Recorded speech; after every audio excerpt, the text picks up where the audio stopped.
SC कोर्टानं आपलं मत नोंदवलं आहे. आरक्षणासाठी मागासलेपणा सिद्ध करावा लागते. त्या सर्वेक्षणात मागास ठरत नाही तोपर्यंत आरक्षण देता येत नाही. कोण कोणाला आव्हान करत आहे, गृह खात्यावर कंट्रोल राहिला का नाही, मुख्यमंत्री यांना कोणीतरी पत्र देतात आणि ते व्हायरल होतं. सरकारच्या उरली इब्रतीचे वाभाडे काढण्याचं काम सुरू आहे. याला कोल्ड वॉरच्या पलीकडे जाऊन वाभाडे काढले जात आहे. तीन पक्षाचे सरकार तीन दिशेला तोंड करून आहे. एकमेकांचे तोंड पाहायला तयार नाही. ते पत्र उपमुख्यमंत्री देवेंद्र फडणवीस आणि गृह खात्याच्या चॅलेंज आहे असे निपटात ते पाहणार आहेत. ते पत्र ट्विट केलंय तेव्हा ते केव्हाच आहे. ते पत्र ट्विट केले ते केव्हाचं आहे. त्यात अनेक प्रश्न असतात. चव्हाण म्हणतात खरं आहे. ठाकरे वर्सेस शिंदे बाळासाहेब यांची जागा घेणारा कोणी होऊ शकत नाही. कोण कोणाला काही म्हणू दे, जनता जागा दाखवेल. कोण कोणाला पाडते हे बघू. वाद टोकाला जायला पाहिजे नव्हता. सरकार पुरस्कृत वाद आहे. जेजुरी लुटण्यासाठी केलेला हा केविलवाणा प्रयत्न आहे. मराठा समाजाला आरक्षण दिल्याशिवाय जाऊ नका. आरक्षणाच्या पलीकडे राजकीय स्वरूप मिळतं की काय अशी परिस्थिती निर्माण झालेली आहे. हा संशोधनाचा भाग आहे. कोण कोणाच्या मागे आहे यासाठी चौकशी समिती नेमून कोण कोणाच्या मागे हे एकदा दाखवून द्यावं. बच्चू कडू म्हणतात ते सत्य आहे की जनता जे म्हणतात ते सत्य आहे. ओबीसी आरक्षणासंदर्भात कोणत्या घटकाला किती नोकरी मिळाली याची श्वेतपत्रिका काढावी. यातील तिढा सुटलेली असेल. मराठा समाजामागे सत्तेतील माणूस आणि ओबीसी मागे दुसरा माणूस असावा. स्वतः मात्र हात गुंडाळून बसलेले आहे. मराल तर तुम्ही महाराज असं त्यांच्या डोक्यात असावं. स्वतःचा हिमतीवर मोडतो की सरकारच्या आशीर्वादाने होत असले तर कारवाई झाली पाहिजे. आता सभा होणार आहे. या सभेतून आलेला आहे करून या भानगडी वाढवण्यापेक्षा सरकारनं सर्व समाजाच्या सभेला बंदी घालावी. आरक्षणाचा तिढा सोडवावा. मी एसपीशी बोललो. गुन्हे मागे घेण्याची मागणी केली. तो आंदोलनकर्त्यांचा उद्रेक होता. आंतरवालीची घटना झाली. तिथे जर एक भूमिका घेत असेल आणि ओबीसी संदर्भात दुसरी भूमिका घेत असेल तर एक घटक दुखावला जाईल. त्यामुळे सर्वांना समान न्याय द्यावा ही माझी भूमिका. कारवाई करायची असेल तर तिथे चुकत असेल तिथे कारवाई करावी आणि इतर चुकत असेल तर इथे एक कारवाई करावी. तिथं एक भूमिका घेत असाल तर सर्वांना न्याय द्यावा. जाणून बुजून कारवाई होत असेल तर असा संदेश समजताच जाईल. येणाऱ्या दिवसात भाजप यांना मजबूर करेल. हातात कमळाचे फूल घेऊन बोल झाली म्हणून माफी मागत हे जनतेसमोर जातील. सर्वोच्च न्यायालयामध्ये ज्या वेळेस एससीबीसीचा किंवा स्वतंत्र आरक्षणाचा विषय घेऊन सर्वोच्च न्यायालयाने त्यांचं स्पष्ट मत नोंदवलं आहे आणि कुठल्याही प्रवर्गाला जर ओबीसीमध्ये यायचं असेल तर त्याला मागास सिद्ध करावं लागतं. तो सामाजिक आणि शैक्षणिक हाच कोणताही समाज मागासवर्गीय आयोगांच्या सर्वेक्षणामध्ये मागास ठरत नाही तोपर्यंत कुणालाही आरक्षण देता येत नाही. जर पुन्हा तोच प्रयत्न शासन करत असेल तर आम्हाला शासनाने तो प्रयोग करावा. आम्हाला त्यामध्ये मागासवर्गीय आयोगाच्या अहवालाची अपेक्षा राहील. सकाळला तुम्ही एक ट्विट केलं केंद्र सरकार पत्र. नाही, काय चाललं या सरकारमध्ये? कोण कोणाला चॅलेंज करतो आहे, कोण कोणावर टीका करतो आहे.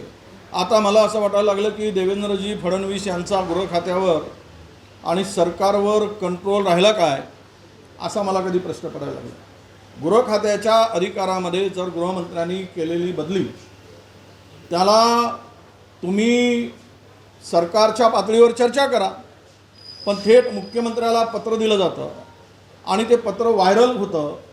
ते मुख्यमंत्र्यांनी केलं आहे की पाठवणाऱ्या मंत्र्यांनी केलं आहे. म्हणजे सरकारच्या सुरल्या इब्रतीचे वाभाडे काढण्याचं काम, म्हणजे थोडी बहुत काही इज्जत शिल्लक आहे तीसुद्धा त्याची इज्जत चव्हाट्यावर आणण्याचं काम आता सर्रास सुरू झालं आहे. पूर्वी आम्ही याला कोल्ड वॉर म्हणत होतो. आता कोल्ड वॉरच्या पलीकडे जाऊन यांनी एकमेकाचे वाभाडे काढण्याचं काम सुरू केलेलं आहे. आणि मला वाटतं की तीन पक्षाचं सरकार तीन दिशेला तोंड करून एकामेकाचं तोंडही बघायला तयार नाही अशा प्रकारची परिस्थिती राज्यात निर्माण झालेली आहे. काल जे पत्र मंत्र्यांनी मुख्यमंत्र्यांना दिलं तो थेट देवेंद्र फडणवीसांना आव्हान आहे. गृह खात्याला आव्हान आहे, त्यांना तो चॅलेंज केला असं मला वाटतं. आता ते कसे निपटतात, कसे निपटवतात हे आता आम्ही बघणार आहोत. जायकवाडीच्या पाणी वाटपासंदर्भात एक पत्र ट्विट अशोक चव्हाणांनी केलं होतं. आता राज्य सरकार म्हणतात की ते पत्र त्यात काही तथ्य नाही. नाही, मला वाटतं ट्विट केलेलं पत्र आत्ताच आहे का, डेट आहे का, तारीख आहे का, आणि काही त्यामध्ये अनेक प्रश्न असतात. त्यामुळे मला वाटतं की चव्हाणसाहेब म्हणतात ते खरं आहे. राजस्थानमध्ये मुख्यमंत्री प्रचारावर गेले होते तेव्हा त्यांचे होर्डिंग हिंदू हृदय सम्राट अशा प्रकारचे लागले होते, तर टीकाही ठाकरे गटाकडे होती. तो आता ठाकरे वर्सेस फडणवीस शिंदे शिंदे मुख्यमंत्री गेले होते. बाळासाहेबांची जागा घेणारा मला वाटतं की महाराष्ट्रात दुसरं कोणी होऊ शकत नाही. आणि कोण कोणाला काही म्हणू देत, पण येणाऱ्या दिवसात कोण कुठे आहे हे जनता दाखवेल.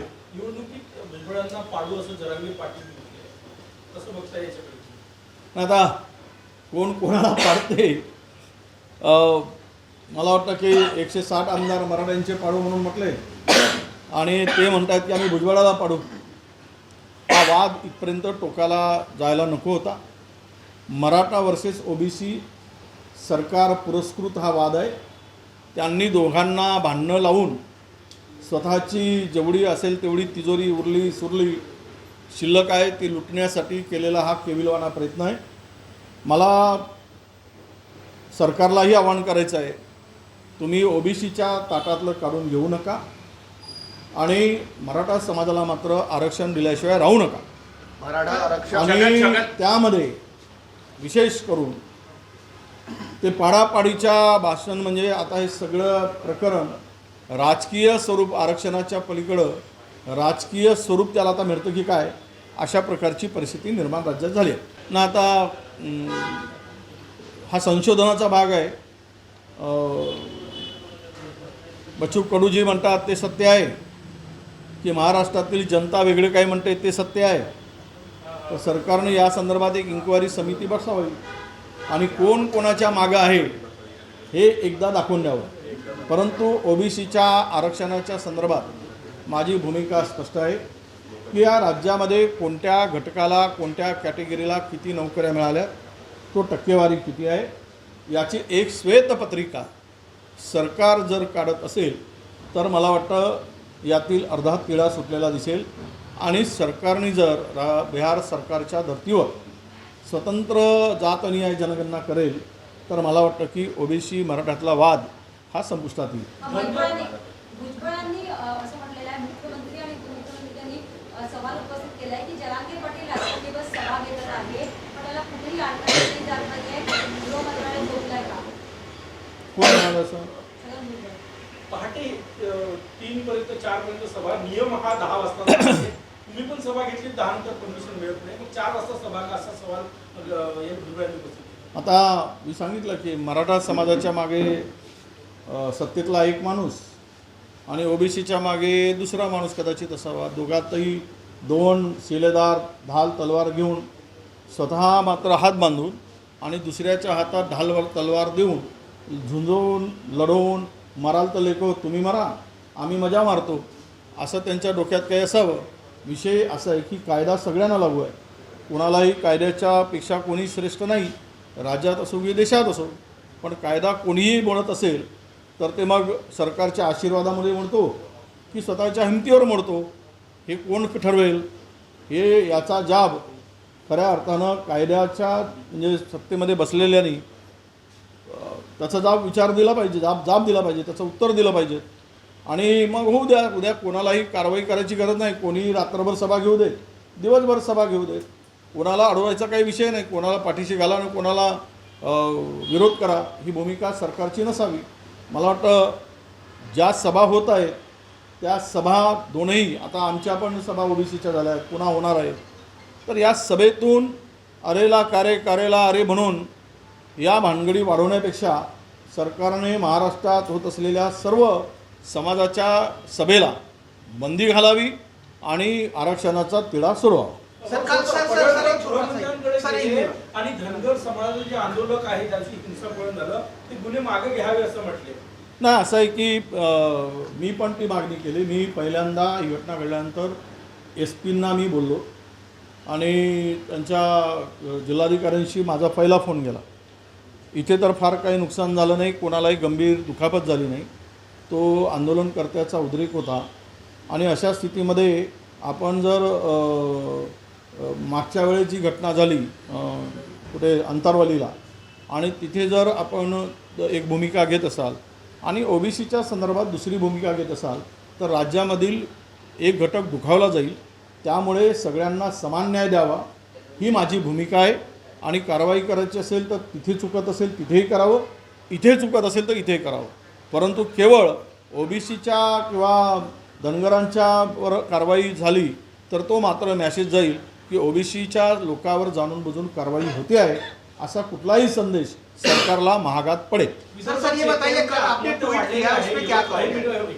विदर्भात शेतकऱ्यांची आता आत्महत्या यानंतर झालेली आहे. यवतमाळ जिल्ह्यातल्या मारेगावात तुम्ही काही शेतकऱ्यांना मदत केली, पण आता विदर्भातल्या सरसकट शेतकऱ्यांना मदतीची गरज आहे, काय सांगता? नाही, मी कालही बोललो होतो, शेतकरी आता आपला अवयव विकायला काढतो आहे, शेती विकायला काढते आहे.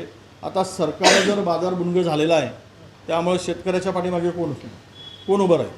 आणि हा महाराष्ट्रामध्ये ही म्हणजे परिस्थिती पहिल्यांदा शेतकरी मला किडनी विकायचं आहे आणि परवानगी मागतो आहे, यापेक्षा दुर्दैवाची बाब कुठली असू शकत नाही.